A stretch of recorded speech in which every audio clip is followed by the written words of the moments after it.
Situasiyanın ikinci məsələsini həll eləyək. Çəkdiyimiz şəkil əsasında həll eləyək bunu. İkincində deyir, mayalanmada bilavasitə iştirak edən qametlərin ikisində Y xromosom olduğunu bilərik.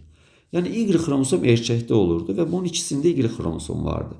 Və döllərin somatik hüceyrələrinin bir nüvəsində cəmi maksimum neçə X xromosom olduğunu hesablayın. Yəni hər hüceyrədən bir dənə götürürük və bu somatik hüceyrədə X xromosomlarının sayını soruşur. Yəni X xromosom bərabərdir sual işarəsinə bunu tapmağımız istəyir. Amma burada deyir ki, mayalanmada bilavasitə iştirak edən qametlərin ikisində Y xromosom vardır. Biz burada hansına Y qoya bilərik?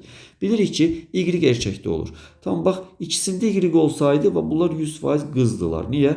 Çünki baxın diqqətlə, bax burada dişilər olacaqdı bunlar. Əgər buna Y qoysaq, birinə qoysaq, burada ikisində olmayacaqdı da. Yəni belə deyək ki, üçünə qoymuş olarıq onda Y-i. Bu düzgün olmaz. Yəni dediyim odur ki, dişilərlə gələn qametlərdə X gələcəkdir. Erkək qametlərin isə birində X gələcəkdir. Biz ikisində Y olması üçün bilavasitə iştirak eləyən deyir mayalanmada. Ona görə biz Y-i qoyuruq erkək qamet müxtəlif yumurta əkizlərinə və müxtəlif yumurta əkizlərinə Y qoyduq. İndi bunlar oğlan cinsiyyət hüceyrəsi daşıyacaqlar. Oğlan işarəsi qoyaq burada, erkək işarəsi qoyaq. Və burada Y qamet daşıyırsa neçəsi X daşıyacaqdır? X daşıyanlarda qırmızı ilə işarə eləyək. Baxın diqqətlə, X bunlar daşıyacaqdır, X bunlar daşıyacaqdır və bunlar X xromosomu olacaqdır. Neçə X xromosomumuz olacaqdır? Gəlin biz bunları qeyd eləyək, burada göstərək. Görək bunlardan hansı X daşıyır. Kənarda yazaq bunların cinsiyyətini. Bax, qızların cinsiyyəti bir hüceyrəsi X olacaqdır.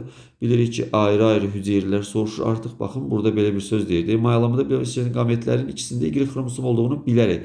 Döllərin somatik hüceyrələrini deyir. Döl deyirsə artıq gəlib buradan yazırıq. Yəni döllərin xromosomunu yazırıq. Görürsünüz, XX bir hüceyrə götürürəm. Burada isə XY götürürəm. Çünki erkəyin bir hüceyrəsidir. Burada isə XY götürürəm. Görürsünüz, biz burada 2 dənə qametin bilavasitə mayalandığını götürdük, Y daşıdığını və nəticədə neçə dənə X xromosom olduğunu sayırıq. Görürük 1, 2, 3, 4, bu 5, bu da 6 dənə X olduğunu görürük. Düzgün cavabımız 6, X olacaqdır.